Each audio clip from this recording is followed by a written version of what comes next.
Hello বন্ধুরা, আজকের আবার নতুন একটা রেসিপি এনেছি। তো বন্ধুরা, পুরো ভিডিওটা দেখার অনুরোধ রইল। এখানে ট্যাংরা মাছের ঝাল আমি এনেছি। ট্যাংরা মাছ প্রথমে ভালো করে ধুয়ে নুন হলুদ মাখিয়ে নেব, নিয়ে সুন্দর করে ভেজে নেব। নিয়ে এখানে ভাজা হয়ে গেছে। এরপরে মশলা নিয়ে নিয়েছি, শুকনো লঙ্কা, কাঁচা লঙ্কা, আদা, এখানে সর্ষে, জিরে, রাঁধুনি, আর নিয়ে নিয়েছি গরম মশলা, আর নিয়ে নিয়েছি অল্প গোলমরিচ।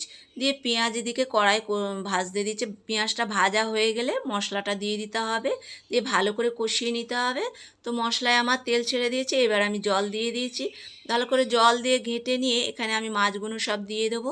তো বন্ধুরা, ভিডিওটা যদি ভালো লাগে লাইক কমেন্ট শেয়ার করার অনুরোধ রইল।